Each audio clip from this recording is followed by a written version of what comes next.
The knock on the glass wasn't loud, but it pierced through the quiet like a gunshot. Tom turned from the espresso machine, heart racing for reasons that didn't make sense until he saw her. Rain ran in streaks down the window pane, distorting her face like a watercolor smudge. But he'd know that silhouette anywhere, even after all these years. Dark coat, no umbrella. Arms crossed, like she was still trying to hold herself together. Emma. He hadn't seen her in over 2 decades. The coffee shop was empty. Just after lunch, before the college kids trickled in for midterms and late-night cramming. He could have stayed behind the counter, could have waited, but instead he moved toward the door like a magnet. He opened it, and the cold February air swept in hard, carrying a wet gust that clung to his hoodie. Emma looked up, startled. "Tom." He didn't speak. He just nodded once, slowly. Her face was paler than he remembered, drawn out, tired. There was a thin scar near her temple he didn't recognize, but her eyes, same hazel gold, same sharpness beneath the softness. "I'm sorry," she murmured. "I didn't know where else to go." Tom stepped back and held the door open. Inside, Emma didn't speak at first. She peeled off her soaked coat, shaking from the chill. Tom handed her a towel from behind the counter, one of the clean ones meant for milk spills. She smiled faintly, gratefully, and took it. "I haven't been back here in 20 years, she finally said, her voice cracking. "This place used to be a deli." "I remember," Tom replied. "You used to steal those little pickle slices when Lou wasn't looking." Emma smiled through a short breath. "And you always paid for them, even though you didn't have to." Tom poured her a fresh cup of coffee. Black, no sugar, no cream. He didn't ask, he just remembered. She took it with shaking hands. "Thank you." They sat in silence for a moment, the kind that doesn't demand to be filled. He studied her again. She looked like someone who'd walked through a storm far longer than this one afternoon. Her eyes darted. Her shoulders never quite relaxed.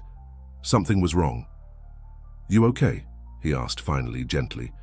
She stared down at the steam rising from the cup. "No," she said softly.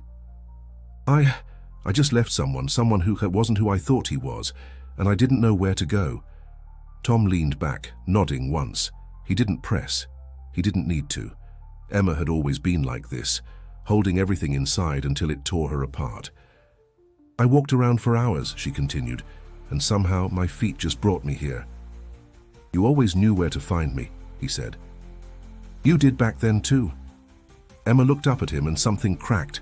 Not her voice, but something deeper. Her eyes brimmed.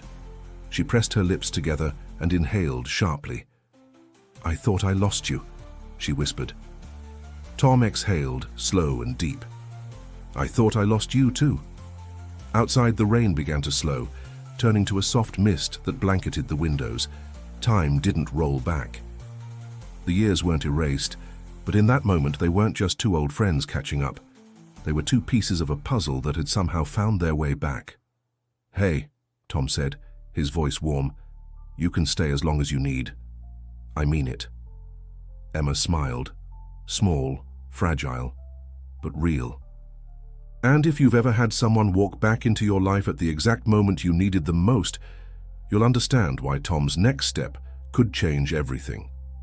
Subscribe for more stories like this, and tell us in the comments, would you take someone back after 20 years? The smell of dark roast lingered between them as the late afternoon dimmed into a dusky grey.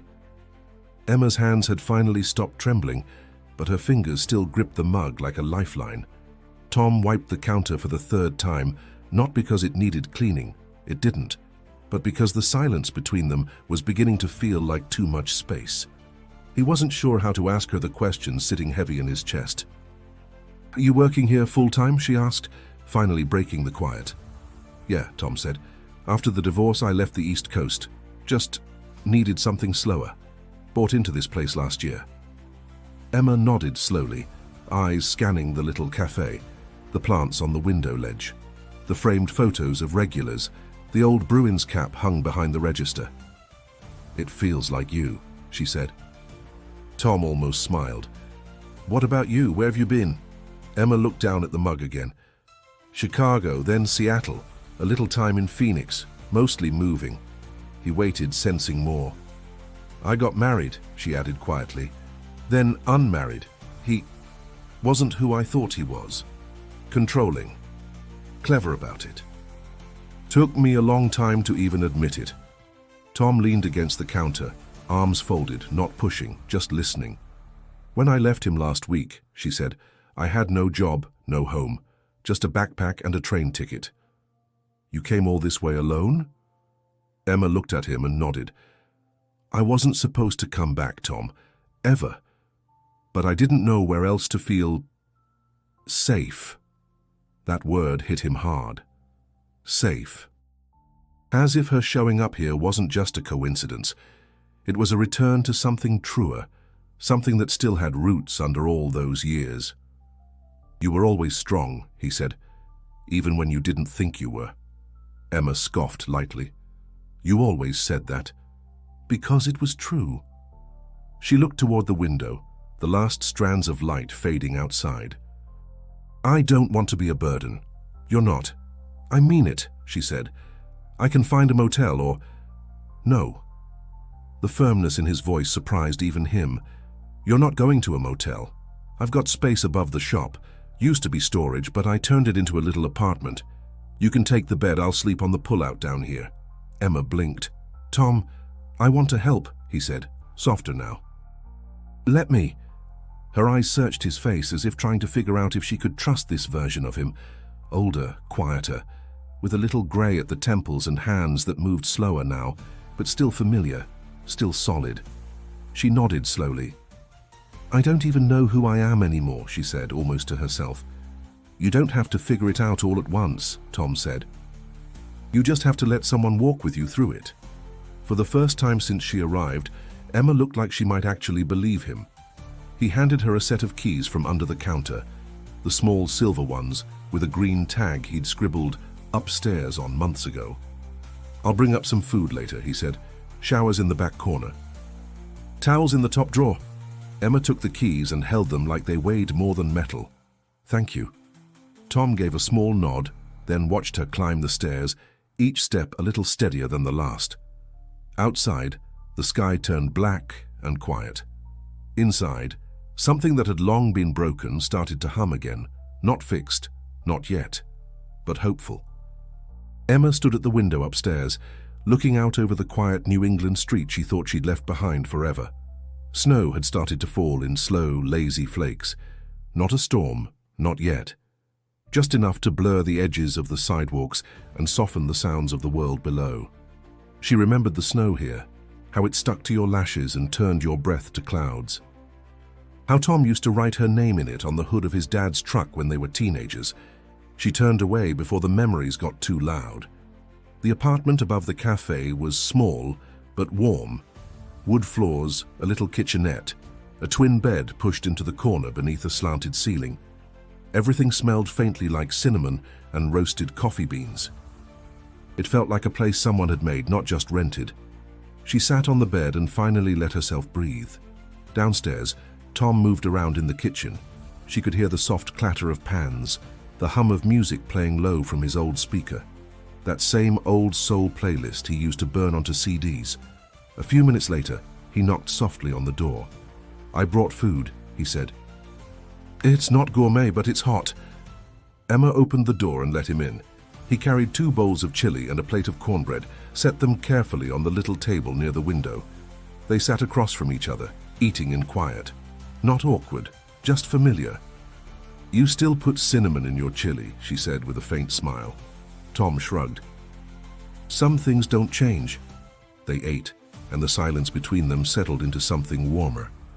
Do you ever miss it? She asked finally. Miss what? Everything.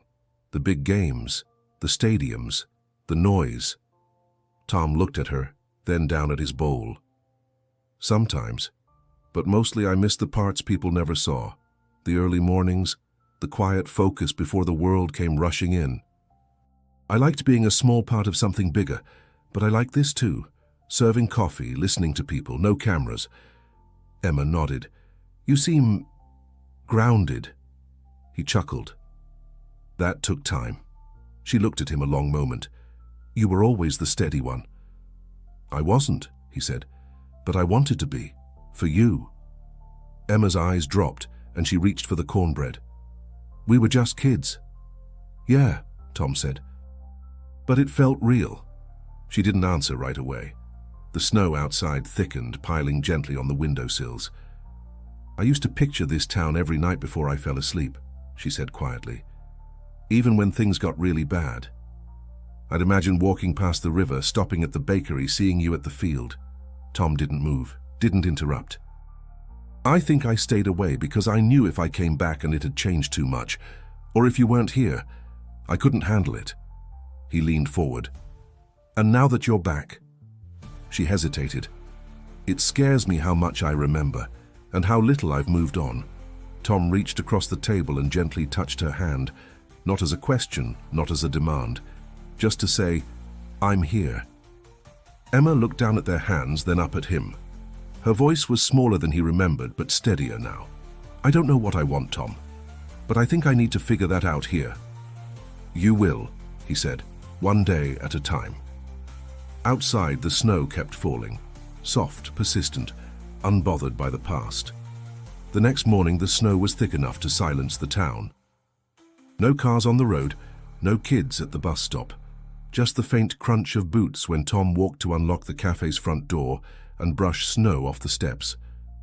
Emma watched from the upstairs window, clutching a steaming mug Tom had left for her before heading down. His predictability was a kind of comfort she hadn't realized she missed. The way he folded towels, the way he always left extra napkins under a plate, how he never opened his mouth until he made sure someone else had spoken first. She turned from the window and opened her duffel bag, mostly clothes, some cash, one worn notebook she hadn't looked at in years. Inside, wedged between pages of scattered thoughts and scribbled fears, was a letter. The envelope was still sealed. She'd written it during a night in Seattle after a hospital visit and a broken wrist, a night when she'd stared down at her reflection in a bathroom mirror and realized she didn't recognize herself anymore. She picked up the envelope and sat on the bed. "Tom," it began. "I don't know if you remember the way we said goodbye, but I do. I remember every second. I was scared and selfish, and I thought that leaving would protect you from the mess I was about to become." She stopped reading. She didn't need to. She remembered every word, how she'd written it in a coffee shop at 2 a.m., sobbing between lines, rewriting the address 3 times because her hands shook too much. She'd never sent it, never had the courage, but she brought it with her everywhere. Downstairs, Tom flipped the sign to open, even though he knew business would be slow today. Snow days were like that. Quiet, still, time moved slower. Sometimes that was a gift. By noon, Emma finally came down. She wore one of Tom's flannel shirts over her sweater, sleeves rolled, hair pulled back the way she used to when they were kids. "You open?" she asked. He smiled. "Technically, want to help?" She hesitated, then stepped behind the counter. "Tell me what to do." For the next hour, she fumbled through espresso shots and pastry labels, laughing when she mispronounced things, bumping elbows with Tom like they were 17 again. It felt absurdly normal. That scared her more than anything. At one point, Tom stepped away to take a call in the back, and Emma found herself alone behind the register. A couple of locals walked in, elderly, bundled in scarves. "You're new," the woman said, looking at Emma curiously. "Just visiting," Emma replied. The man squinted. "You've got the Brady look. You related?" Emma's breath caught. "Old friends," she said. "Long time ago." The woman smiled gently. "Well, he's one of the good ones. Don't let him fool you with that quiet act." When they left, Emma folded her hands and stared at the counter. Tom came back a minute later. "Everything okay?" She nodded, then slipped the letter, the one she'd carried for years, onto the counter in front of him. Tom looked down at it. "What's this?"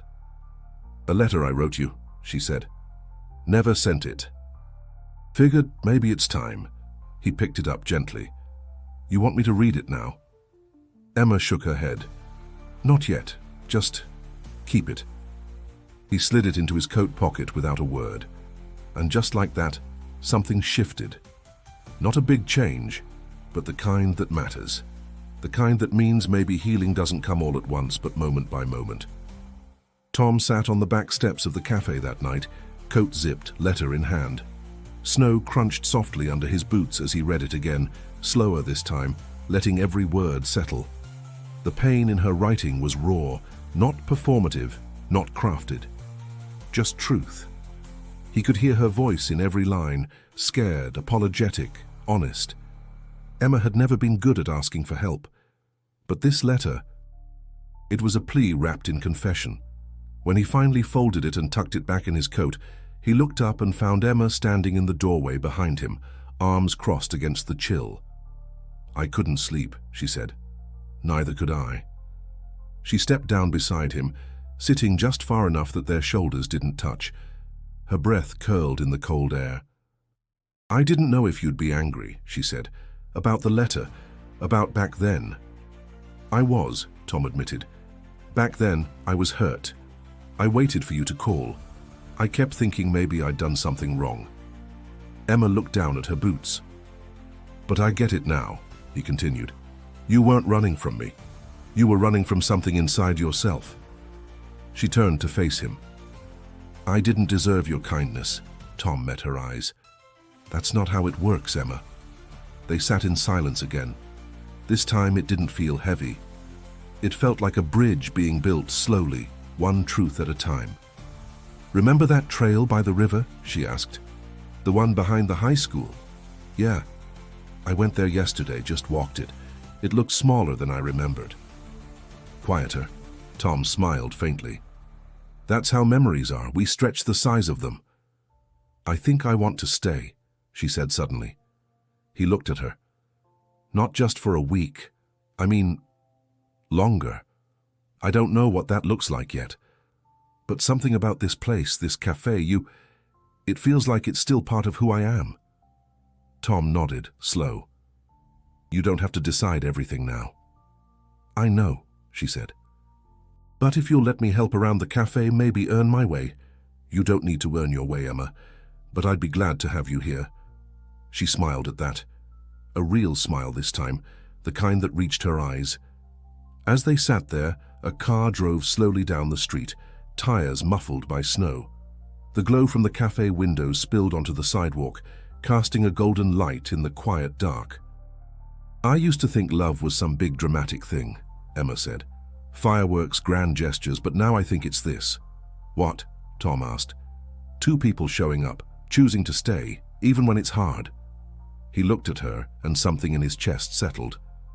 "Yeah," he said. "Me too." Inside, the cafe clock ticked. The heater clicked on. Tomorrow would come with more snow, more coffee, maybe a few new faces. But tonight it was enough just to sit here, not fixing everything, but finally feeling like they didn't have to. Emma leaned her head on his shoulder, just for a moment, and for the first time in a long time Tom didn't feel like he was waiting for anything. Not a win, not an answer, just this moment, this warmth. This beginning.